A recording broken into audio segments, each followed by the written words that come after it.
That's all ತಪ್ಪಮ್ಮ. Actually ರೋಡ್ಗೆ ಇಳಿದು ಬಿಡ್ತೀನಿ, ನಾನು ಕಿರ್ಚಾಡಿ ನಾನೊಂದು ಆ್ಯಕ್ಚುಲಿ ಯಾವುದೋ ಒಂದು ಮೀಡಿಯಾದಲ್ಲಿ ಏನೋ ನಮ್ಮ ಸೋಷಿಯಲ್ ಮೀಡಿಯಾದಲ್ಲಿ ನಾನು ಅರ್ಧಾಡ್ಬಿಟ್ಟು ಬಂದು ಅದಕ್ಕೊಂದು ಇದು ಮಾಡಿದ್ರೆ ಲೈಕ್ಸ್ ಕಮೆಂಟ್ಸ್ ನೀವು ಮಾಡಬೇಡಿಮ್ಮ, ಏನು ಬೇಡಮ್ಮ.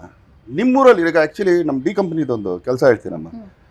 ಅವ್ರು ಆ್ಯಕ್ಚುಲಿ ಬರ್ಡೇಗೆ ಏನಾರು ಮಾಡೋಣ ಅವ್ರು ಅಷ್ಟು ಜನನು ಅವ್ರವ್ರ ಕೈ ಇಲ್ಲದೆ ಅವ್ರು ಇರೋ ಸಣ್ಣ ಸಣ್ಣ ಪಾಕೆಟ್ ಮನಿ ಹಾಕೊಂಡು ಒಂದು ಸ್ಕೂಲ್ ರೆಡಿ ಮಾಡಿದ್ರು. ಅದಕ್ಕೆ ಕರೆಂಟ್ ಇರಲಿಲ್ಲ, ಬಿಲ್ಡಿಂಗ್ ಇದಿರಲಿಲ್ಲ, ರೈಟ್. ಈಗ ಎಷ್ಟು ಜನ ಆ್ಯಕ್ಚುಲಿ ನಾನು ಯಾರು ನನಗೆ ಗೊತ್ತಿರೋ ಒಂದು ಅಷ್ಟು ಜನ ಅವ್ರಿಗೆ ಅದೇ ಹೇಳ್ತೀನಿ, ನಿಮ್ಮೂರಿಗೆ ಬರ್ಬೇಕೇನಪ್ಪ ಒಂದಷ್ಟು ಗೌರ್ಮೆಂಟ್ ಸ್ಕೂಲ್ ರೆಡಿ ಮಾಡಿಸಿ ಬರ್ತೀನಿ ನಾನು. ಈಗ ಈ ಥರ ನಾನು ಹೇಳ್ತೀನಿ,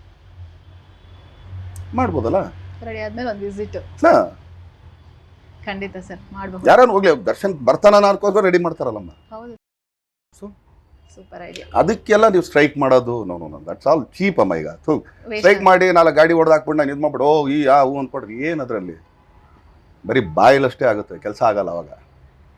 ಸರ್ ಯಾಕೆ ಈ ವ್ಯವಸ್ಥೆ ಹೀಗಾಯ್ತು ಅಂತ ನಿಮಗೆ ಅನಿಸ್ತೆ ಸರ್? ಅಷ್ಟು ದೊಡ್ಡ ನಾನಲ್ಲಮ್ಮ. ಆಮೇಲೆ ನಾನು ಚೇಂಜ್ ಮಾಡಿಬಿಡ್ತೀನಿ, ಇದು ಹಿಂಗೆ ಆಗಬೇಕು, ನಾಟ್ ದಿಸ್ ಥಿಂಗ್ ಆ್ಯಕ್ಚುಲಿ.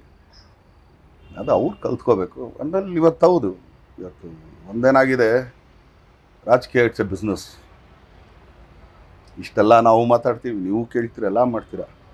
ಯಾರು ಆ್ಯಕ್ಚುಲಿ 500 ರೂಪಾಯಿಂದೋ ಇಲ್ಲ 1000 ರೂಪಾಯಿ 2000 ರೂಪಾಯಿ ಕೊಡದೆ ಓಟ್ ಹಾಕಲ್ಲ, ರೈಟ್? ಹೌದು ಸರ್, ಎಲ್ಲದಕ್ಕೂ. ಯಾಕಂದ್ರೆ ಅವ್ನು ಅಷ್ಟು ಖರ್ಚು ಮಾಡ್ಬೇಕಾರೆ, ಈಗ ಒಂದು ಎಲೆಕ್ಷನ್ಗೆ ಹೆಚ್ಚು ಕಮ್ಮಿ 50 ಕೋಟಿ ರೂಪಾಯಿ ಖರ್ಚು ಮಾಡೋರೆ.